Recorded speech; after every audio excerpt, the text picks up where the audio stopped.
Gather round. It's time for your Real Estate Chalk Talk with the Hittner Group. Listen closely as your coaches discuss the culture, the economy, and the political scene, and how it affects your home and your real estate investments. Real Estate Chalk Talk is where you learn the science of buying and selling real estate and the art of living in your home. Your education begins in 5, 4, 3, 2, 1. I mean, it's just like the same. So my question to you, Calvin, is when did rates take a jump? What year was that? That was 22, fall of 22. Yep, the end of 22 going into 23. So okay, so rates took a little the jump then. Took a little jump. They spiked pretty high at that time. It was pretty drastic But change. there was crying and gnashing of teeth and the world is coming to an end, all that stuff. But yet you look at the stats and it's like same houses, 22,000, 22,000, 22,000, they all sell. But don't you think there's a certain element of the population that's going to turn over every year regardless of rate? Oh, of course. Okay. Yeah, of course. And that's my question. So the real question then I think is, okay, well, what's a driver of home sales then? Because obviously it's not interest rates. Because interest rates spiked, we thought the world was coming to an end, yet we were producing the same volume. So in units. So obviously it's not that. Now there may have been a shift in price point where some people would have bought a $600,000 house and now they're buying a $500,000 house because they're settling for a little less or whatever the deal is. But the units move through is pretty stable. But don't you think, you said it right there, might have moved. So don't you think when rates are at 3-4%, a lot of people move that may or may not have moved? They might have moved. And now when rates are higher, they're not moving, right? So we still have this segment of population that's going to move through regardless of rate, which is driven by what's going on in their life, right? They're moving, kids divorced, all the things. Well, you're making my point. Right? My point is that interest rates is a non sequitur if you need to move. Yeah, it's going to be a baseline. And we seem to have reached that point because our units move through is very stable. So then my question is, well, what is the driver then? Because you have people that they have to move. They're getting a divorce. They got married. They're having babies. They're relocating in and out for jobs. Yeah, I mean, there's some conversation around the divorce scenarios, too, where people are just electing to stay in the same home. And that's the craziest thing. And live separate lives. Yeah, and, go move to separate rooms and, function in the household because of interest rates. Yet the units move through are the same. I keep coming back to it. The units move through are the same. So, I don't know. What is the true driver? So then I think, well, maybe it's population growth. Is Minnesota's population growing? No. So I looked at the population growth according to the Met Council. And so in 2020, I said, give me the chart for the population growth to my friend Claude. I said, give me the chart for the population growth in the last 5 years. I just want to know what the population has grown. Well, as it turns out, that in 2020, we had 3,163,000 people in the 7-county metro. Today, or at the end of 24, we had 3,247,000. So what, lost 500,000? No, we grew a bit. A little bit. But our growth compared to the previous 5 years is a half. So our growth has slowed to about half. And you could, if you drilled that down, Keith, you could also look at how is it growing? What's growing? What's growing? What's coming in? Because what's coming in? Who's there's going a whole out? Other so we have a group, and that is, and now I didn't have time to dig into that because I had that same question. Say, okay, so even if we have 25, 30,000 people more, that's still 5,000 households. Yep. Right? So we should have an uptick, unless those people that are coming in are not home buyers. So then I'm looking around the Twin City metropolitan area. This is how my mind works. So I'm looking around the Twin Cities and I think, they got these great big apartment buildings going up all over creation. Unbelievable. It's like, who is moving into these apartment buildings? Well, it's that 30,000 people. That's who's moving in. Yeah. Why is that? Well, we had a client that sold and closed recently, getting a divorce. They divorced, separate. He got into an apartment in Woodbury. Nice apartment. And he's like the only guy in the apartment that speaks English. So a lot of immigrants population in that apartment. So I'm thinking, we have a growing immigrant population in the Twin Cities. Substantially growing. And they're coming from areas of the world where home ownership is not the norm. Only the very wealthy own homes. So they are coming in here as their norm is to rent, right? And I spoke with Ida, who used to be on our team, who's from Ethiopia, and she said they don't know about home ownership. So she's teaching people from her native country about home ownership, because their mindset is you can't own a home. You don't even think about owning a home. You just don't own. You pay rent. So there we have a slightly growing population. What is the mix of the population? What is the economic demographic of that population coming in? And how does that impact home ownership? And we see the result, flat as a pancake. Keith Reno, you're giving me the look. Excellent analysis. That is death by analysis. Death by analysis. I'm sure it's just captivating, though, for our listeners. I thought it was very interesting. Thank you for educating everyone on the real estate market. With that, we're going to head off to break. If you want to talk more about real estate, buying, if you want more selling, of that information, call refinance opportunities, all kinds of great things right now, low. You can give us a call at 612-627-8000, or you can log on to our website to connect with us online at hittnergroup.com. That's HITTNER group.com, and we'll be right back. Hey, welcome back. Thanks for sticking around. This is your Real Estate Chalk Talk with the Hittner Group. HittnerGroup.com. HITTNER Group. That's all one word, .com. 612-627-8000. That's 612-627-8000. If you were listening the last segment, you heard a brilliant analysis on what was going on in the real estate market. And So I wanted to pull up inventory of homes for sale. So 13 county metro areas, what they report on with our local 13 county. With our local associations, Minneapolis Association of Realtors and St. Paul Area Association of Realtors. And they show 11,700 homes on the market, and that's up 8% from previous year overall active inventory. And then the pending sales rolling 3 months total, pending sales are up 7%. Does that make sense? Right? Yep. So our inventory is creeping. And the new listings coming on the market is up 9%. So sales are up, pending sales are up, and then of course days on market is right around 40. Median sales price 408 in the 13 county metro area. Okay. And homes are selling at asking price, 99.1% of asking price.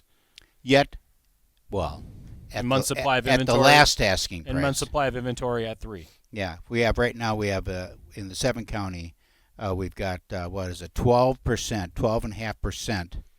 1 out of 8 listings have had a price reduction. Wow. Price reductions are, definitely happening, and I think areas with new construction, it's especially challenging. Like I was mentioning in the first segment, we're getting a lot of emails from builders on, incentives, and I wanted to have a quick conversation about. You remember when this is 3 years ago now. We went through the lawsuit nationally. Yep. And the lawsuit was, real estate agents around the country weren't having the proper conversations with their clients up front to understand how money is moved through a real estate transaction. Right. And so we had to separate some of these things on our contracts and remove, buyer agency, brokerage offerings or payouts and just keep the listing side portion on the listing contracts. And at that time, the market was in a different position, and it was like, oh, buyer's agency is going to go away, and he's going to be a listing agent. Nobody's going to get paid, and we had a lot of conversations about it on the show, like, oh, I'm not paying the buyer's agent. Pay your own buyer's agent. Right. And now everybody needs buyer's agents because they're the ones out running around in the car. And even at the beginning of or middle of last year, I remember having a conversation. It's like, if you have buyers, that's going to be your new gold card. Like, you're working with buyers, you know that you're going to go out and be able to help people buy a home. You're going to be able to negotiate some stuff. Inventory is going to increase. You're going to have more options. And that's where we're at now. Right. It's becoming more of a normal market where everybody needs everybody else to try and help buy and sell real estate. You know what I've noticed, Keith, with that in mind? Especially with the bigger companies, they're more traditional. So on the line 406 of the purchase agreement, you're seeing more of a traditional percentage on that line. What line? What does that line state? Line 406 is where you put how much commission the seller is going to pay the buyer's agent. Okay. I love that. So there's a range there. Yep. What's the range? Hard to say. Somewhere between 2 and 2.7%. Yeah, 2 and 3%, super common. Right now, what I'm seeing from smaller companies, especially, 3% or higher. Well, 3% is becoming pretty normal on the last few offers I've received. It's been 3%. They're asking for 3 They're asking in the for conversation. 3% in on that line 406. Yeah, I mean, part of it when this first came out is like, sure, when the market changes though, and you guys are giving now. We're essentially we're kind of removing the standard. You can't have price fixing and commission agreements between brokerages to kind of lock in the pricing for consumers. And everything's always negotiable, of course. But when you have a house that's been on the market for 6 months, and now you have a buyer's agent coming in, and they're going to ask for 3.5% closing costs to come back. They're going to ask for a price reduction. And then they're going to ask to get paid 3.5%. And the seller's like, ugh, man, right. I've been wanting to sell my house. It becomes a negotiation point. But my point of saying all this is it's an opportunity for buyer's agents to make more money. And they are. Yeah. And so you say you're doing it for the good of the consumer. The conversation piece of it and informing people, like we've always done that as a team, as a group, as an individual. We've always had those conversations with people so they understand how the money flows through the transaction, how people get paid, who gets paid what, lenders, title companies, real estate agents, everybody's touching the transaction and doing real work and getting compensated for it. But when the market shifts and now we have agents asking for more money because you've kind of opened the conversation up to that, it's going to cost more money for the seller to sell a house because they're paying more. Isn't it? It's kind of greedy, isn't it? Well, I don't know if it's not greedy. It's just reacting to the market. But you can hold somebody hostage now, because now if I have a buyer and now it's a buyer's market. Yeah. Now I need 3.5%. Well, the sellers have been doing that though. When it was a strong seller's market, they were doing the same thing. Yeah, people were paying 30-40% over. And builders are saying we'll give you $1,500 or whatever the thing is, right?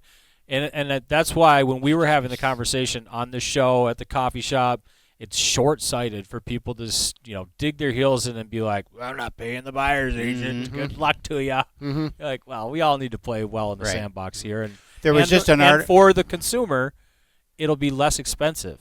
Yeah, it's more expensive now. It is more expensive. Yeah, I don't think it's going to be less expensive. It's more transparent.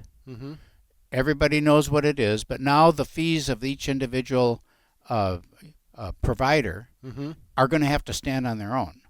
And with that, they are all open to negotiation. So you go into you receive a purchase agreement, it's got an abnormal number on there that seems a little out of line, okay? When you look at the offer, you look at the bottom line. First of all, as Mr. and Mrs. Seller, does the bottom line make sense for you? Right. Okay. Forget about all the stuff up in here. Yeah, or where it's going or how government it's going. Costs, there's this cost, there's that cost, there's all. Does the bottom line make sense? No, it doesn't. What would make sense to us? From a bottom line standpoint perspective, what would make sense? Well, we need another $10,000. Okay. How do we get there? How do we get there? There's lots of ways to get there. I don't know what the buyer's position is if I'm the listing agent. I don't know what the buyer's cash position is. I don't know anything about it. And previously, to be clear for people listening, the commission payout used to be published in the multiple listing service.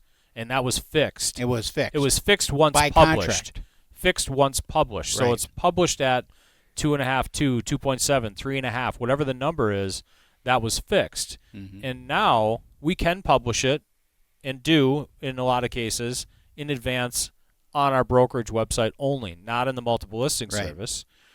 But it's coming over on a contract for purchase As at part the of the time of contract. negotiation Right. in the deal. Right. And so it shows up differently for everybody. Right. And no matter what was published prior to that, that number can come differently. Sure.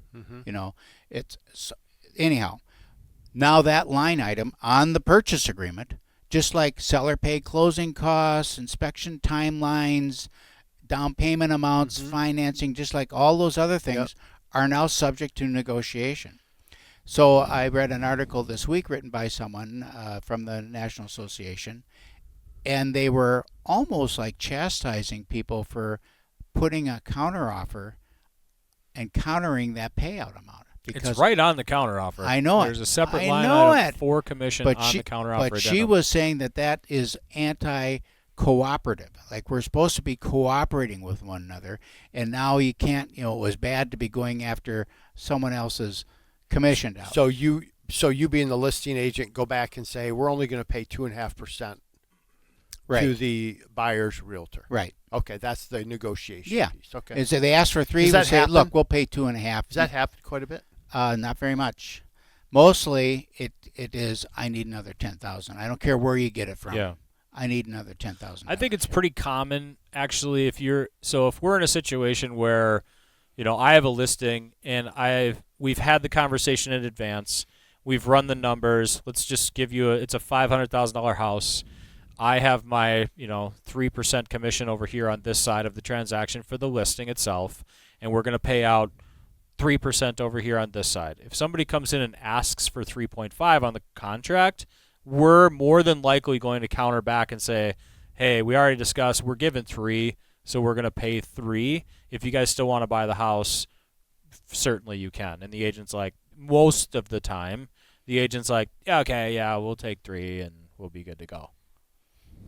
That happens frequently. It in does happen transaction. frequently. Recently, for me, it did not happen that way, where we were in a negotiation and we're $10,000 apart, and I said, "Look, I'll throw in $5,000. You throw in $5,000, and let's call this thing done." Nope, he wouldn't do it. Yeah. He Well, wouldn't do it. The question then to you is, were you already at 2.5? Were you already at 2.7? So now we're getting into ranges of commission dollars that are less than common. Yeah. So I think that's different. Yeah. If you're asking for more and trying to get more, and we're like, let's be reasonable. Yeah. Here's what's reasonable. But if you're trying to take it out of a reasonable scenario, then that can be a little bit different. All right, we rambled on a little bit too long. HittnerGroup.com. We'll be right back. And now, we return to the purveyors of real estate knowledge, your Real Estate Chalk Talk. Hey, welcome back to the program. This is your Real Estate Chalk Talk. HittnerGroup.com, HITTNER Group.com, 612-627-8000. 612-627-8000. Give us a ring-a-ling-a-ling. Okay, Mitch Gasson was on the program a couple weeks ago. We were talking about associations. And, I was in Farmington last night showing houses. yeah. Guess how much the association townhouses. I was with the gal looking at some townhouses. Okay. Guess how much the association fee was in the townhome development? $350. $350? $275. $275? That's kind of low, isn't it? I'm seeing a lot of like $385s, Yep. $425. Association dues going up. There seems to be a lot of associations, larger corporations or management companies rather, buying up smaller associations, Oh, and they're revamping and all this. Association dues were $248. see, that's too low Wow. in my mind. Yeah, we What felt was it that was covering? good What was it because it helps covering, with the though? monthly payments. But at $248, you're kind of concerned about reserves. Right. Is there going to be enough? And then you start looking around the development, like Yeah. how is it being maintained? How is it being maintained? Yep, How was it? it's actually in decent condition. It is a smaller association, Okay. so that would you would hope that the dues would be a little bit lower. Okay. They also do not cover any water in the association dues. So then you look at what are they covering though then, and how much of the exterior? Because some of these, they have that separate insurance fee. So they'll say $248 for the dues, but then your insurance portion is $180. Mm-hmm. So that bumps you up to that like 4.25 monthly association dues, including insurance. And they don't publish an insurance fee or anything there either. So I'm really So what do you interested do in to that find out. situation? I'll just contact the association. If it's something that she wants to purchase, then we'll investigate it a Okay. little bit further so we understand what they're covering, what all is included and what is not, and what's the legitimate monthly association bundle fee that we're going to be Is it an paying. association where you only have like 1 bedrooms and 2 bedrooms, or are they larger? The units? Yeah, No, the units this is themselves? a 1800 square foot townhouse with 3 bedrooms and 2 baths Oh, wow. with showers in both. So it's like it's a nice, It's really nice. yeah, decent. Are you Well- finding that associations are covering less or more now as the fees go up, or are they just trying to meet the reserve requirement? Well, Or they do you can't think there's cover more less because service? it's in the bylaws. I'd what say it's they- a combination of having appropriate reserves, especially when one of a new large management company comes in and they run a reserve study, and then they say you're not. I mean, 10 years from now, you're not going to have enough money for any of the things that need to be taken care of, and then they also review the things they're responsible for: decks, driveways, some of the exterior stuff that needs to be taken care of. And then, so you'll have a reserve adjustment in that association fee. And then, of course, insurance has been crazy. Yeah, terrible. So then, after visiting with Mitch a couple weeks ago, I got thinking about associations and townhomes. The difference between a townhome, fee simple, lot and block, and a condo that looks like a townhome, and the financing on those. And I'm thinking about values and how it impacts valuation and sale price and so forth. So I had a conversation playing pickleball with somebody recently, and he's in Florida. He comes up here, and they were thinking about buying a townhouse, and so they have base camp. So when they come back to visit family, they got a place to to come. And he opted out of that because he thought it was too much money for what he got. He didn't like the whole notion of the association, and he didn't want to own anything in Minnesota anymore. I don't want to own anything in Minnesota. So he goes Airbnb and just rents it on by the month. He said, I'm here for 2 or 3 months. I'll pay my rent for 2 or 3 months, just like people who go to Florida for the winter and pay rent for 2 or 3 months. I'm out. Yeah. And so he gets a short-term rental. He gets and then my away he short-term goes. rental. I'm out and easy. Okay, that's one thing. I have another gal now that's coming from Arizona, and she called me on a townhome I had listed in West St. Paul. And so we've been visiting. Her mom is ailing. She's got to have access to the airport and Mayo Clinic and all that, and she's looking for something cheap. And she wants a townhouse. So it's like she needs a townhouse. She can't have a single family home. Right. Because there's snow that needs to be shoveled Yeah. and all that stuff. So there is a demand for that product that's never going to go away just because it fits their lifestyle. Recently, we sold a house where they're downsizing, and they own a number of properties. And so we were just chatting about associations and stuff like that. And he said, they own 4 properties, a couple out west, Florida, Minnesota. He said, every property I own now has an association. It has an association. And it's like, well, aren't you worried about that? He said, talk about association. My monthly association nut, is huge. It's got to be $5,000. Yeah, it's huge. But remember, that dues, that's not just money thrown out the window. They're providing a service. So they're mowing the lawn. They're doing the exterior maintenance on the building. They're reserving for future maintenance. They're providing those services. I said, well, how are your buildings? Oh, they're beautiful. He's got a couple of condos out west. The buildings are gorgeous and very well maintained. The place in Florida is beautiful and very well maintained. So to your point, Keith, when you drive into that association that had those low dues, and you look around and say, how is this development being maintained? What does it look like? Is it pristine?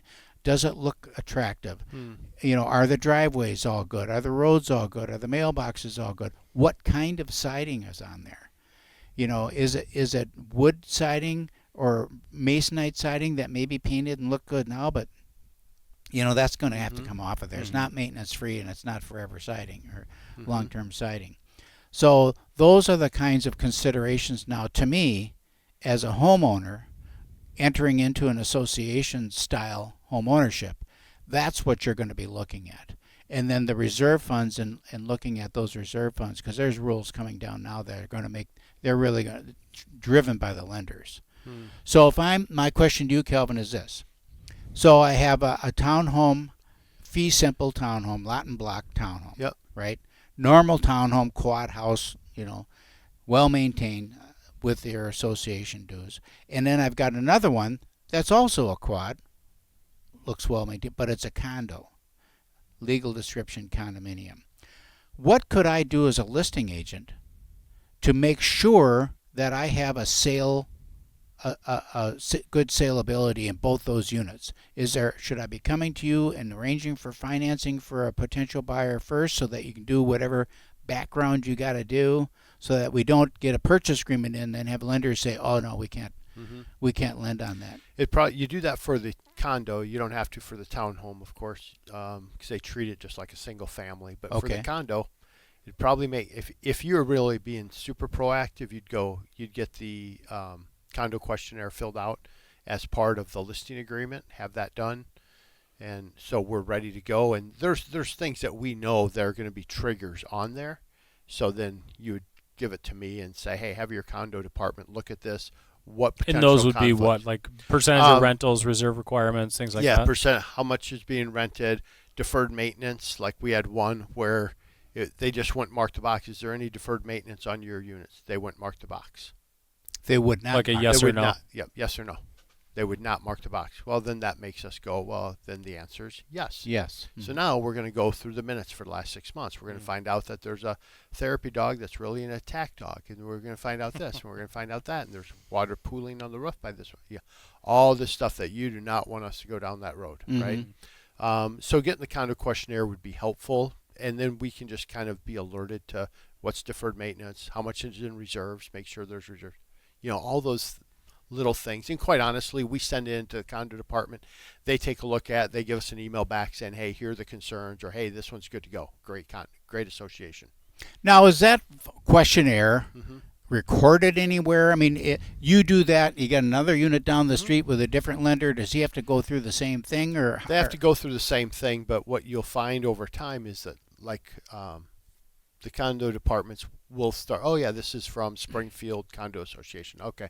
Yep, they're good. Yeah, we're familiar with that. So internally in your own department, you'll know. Yeah, and we use a national company that does this, so it goes to a national company that has reach into all of them. So they know they can go pull it up, like, what was our last concerns? Okay, we're good.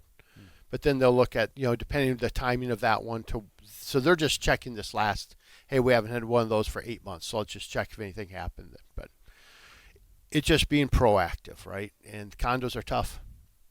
Condos are for sure tough because, quite honestly, you have a board like on the one we did. We had a board of 5 people that lived there. They had no idea what they're doing. And then you get sending it to us, and we're like really digging in. Like, well, we don't know. I mean, I just live in unit 418. Yeah, right. Anyway, meet once a month and have cookies and donuts and coffee, and that's about it. That's about it. So, but get a hold of us. It's always a conversation. It's an important one. Yeah, financing condos obviously different than financing a legal townhouse or single-family home. If you're looking to purchase any of those types of properties, give Calvin a call first, please, if you could, 651-231-2500 to get that mortgage approval, all important pre-approval, so we can go out and look at some of those properties. And to connect with us, you will call us at 612-627-8000. That number again is 612-627-8000 or log online at hittnergroup.com.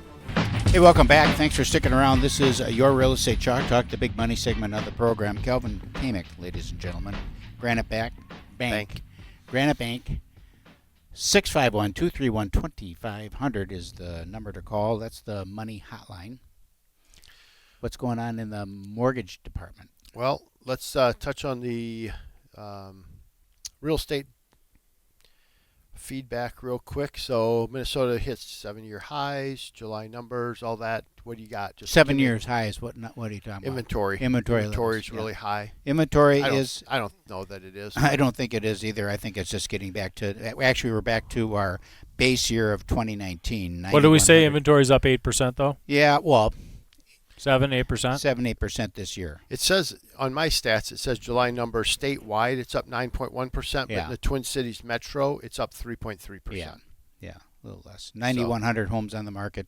9,100 homes were on the market in 2019. Curious. Why? It's just curious to me. Same number of homes selling and moving through for the last 4 years, just steady as a rock. The market is actually good.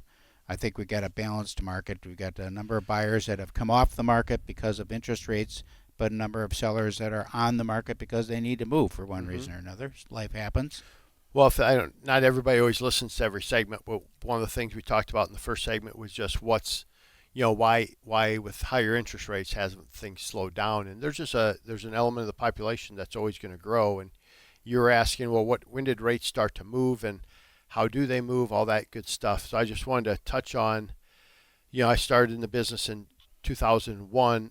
The average rate for the year was 6.97%. In 2002, 6.54. Then it went to 5.8, 5.8, 5.8, 6.4, 6.3, 6%. So it's just like that trend has started, 24 years ago, and it's always just kind of been between. My highest average year was 6.97. In 23, the average rate was 7.14. So definitely saw my whole career's been this, right? It went down, now back up. So I'm just running. I need one more down, and then out, sail into the sunset.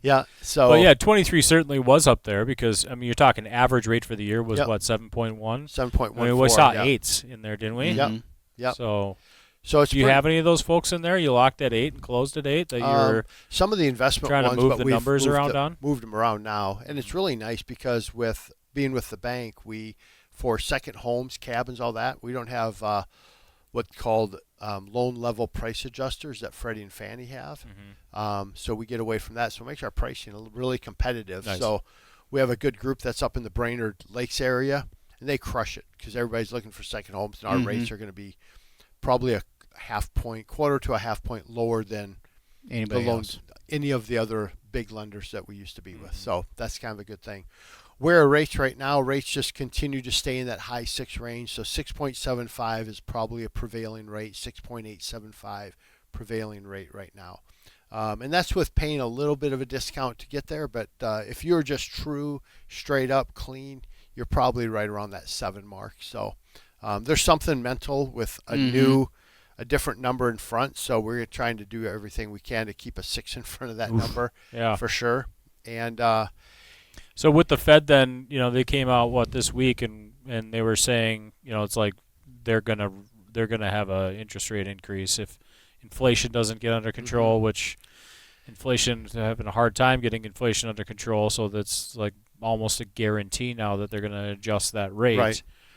Is that why we're seeing rates go into the 7s? Yeah, I think what happened is now Barry Habib, who's kind of the godfather of interest rate, he goes, hey, if they raise rates, it's actually good for us. And they went through about 8 charts of why. I'm not going to get into the 8 charts of why because I got lost after chart 3, But the reality is there's probably going to be some movement.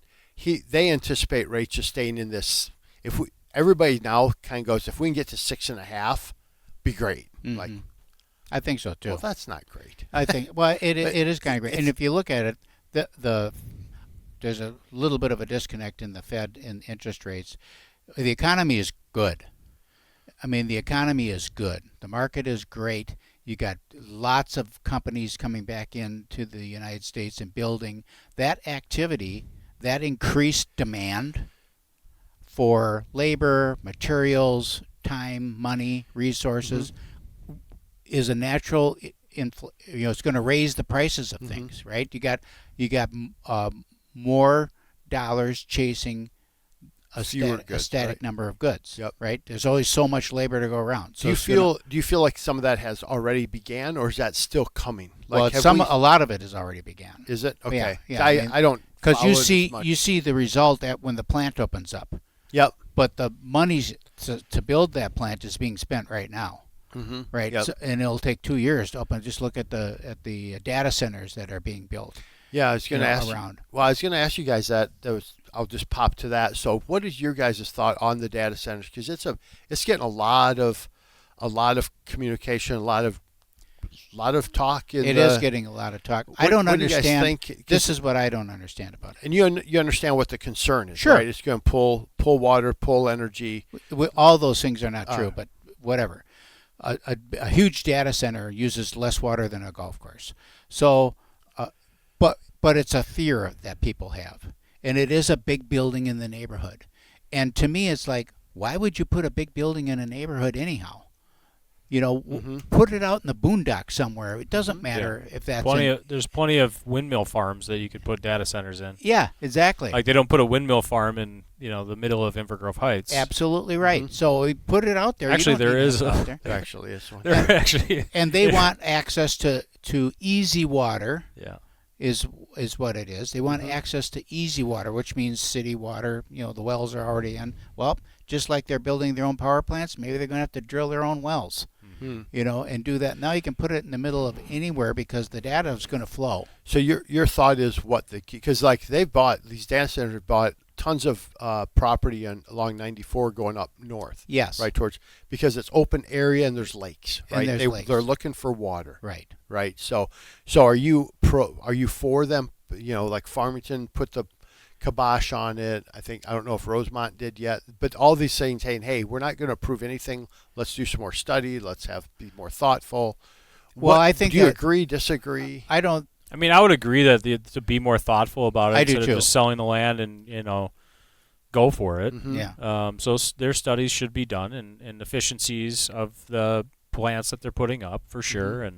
And these companies are like any other company. They're going to go for where the resources to build and to acquire and to operate are the easiest to get to and the lowest cost. Yeah, and employ. And the lowest cost. So they need people. So it can't be in the middle of the desert somewhere because you need people. And who's going to move to the middle of the desert? So there is some of that. I know, right? But then there's also, okay, we'll put it next to a lake because there's plenty of water. Something probably not the long term, probably not the wisest thing for the community to have a big anything sitting next to a pristine lake. How about you put it over here and drill your own well? Yeah. So anyway, it's a lot of information, a lot of stuff. A lot of the political campaigns, they have people talking about. Candidates are talking about it. So it's a hot topic right now. It's a hot topic. We'll see what happens with it. Yeah. One of the things you talked about is like why aren't rates falling? There's 3 reasons. Inflation remains too sticky. So July CPI 3.4%, and the Fed target's 2%. So it's 1.5 points. And a lot of that they attribute just to the what's going on with the war stuff. They're just concerned, uncertainty, all of that. I'd like to know when the last time we had 2%. 2%. 2%. They target 2%. When was inflation? Yeah. When was the last Trump's time? first term. Yeah. Is that right? Yep. There was 2% then. All right. So get the war settled up. He'll get it back down there. Yep. So anyway, that's why rates though today are. But isn't higher. that kind of the problem? So Iran's like, we're just going to keep this thing going until he's out of office. Yeah. Oh yeah, they're. Yeah. But the thing of it is now they're building more pipelines. They're doing alternatives where the strait isn't going to be as important as it was 10 years ago, because they've got alternative routes now and alternative sources. So that energy that's being squeezed through there is not as critical as it once was. But it still has an impact. Of course. So we're talking about rates today. Yep. People trying to buy a house this weekend. Yeah. So not like right. Energy prices, geopolitical tensions, still high and higher energy costs, reignite the inflation concern. So there's all concern like inflation isn't going to be at 3.4. It's going to go up higher. It's not going to come back down. And then national debt. A lot of people are pushing on that. The treasury supply. Yeah. So there's just pieces there that create. We keep talking about the word uncertainty, and that's just true. And what would help? Inflation going down. But there's still good economic growth. It's kind of weird. There's good economic growth and inflation kind of going crazy at the same time. So we'll kind of see what happens. All I can tell you is we're busy and it's good. And I just want to do a quick shout out in our last minute. If you're a loan officer listening to this and you want to look at maybe a different opportunity with better tools, different way to get things done, give me a call. I'd love to have the conversation. We're trying to add 3 or 4 loan officers to our team. 651-231-2500, Calvin Kamick. Thank you, Calvin. Yes, sir. Thank you, Senior. Thank you. That's it for this week. Log on to our website, hittnergroup.com, HITTNER Group.com. hittnergroup.com. There you can search for properties, check your home value, all online at hittnergroup.com. Or, as always, pick up the phone and give us a call. Register for the upcoming workshop. 627-8000. That number again is 612-627-8000. And yes, Senior created a fantastic landing page on our website. And it's hittnergroup.com/workshop or workshops. I'm not sure. Check it out. See you next week.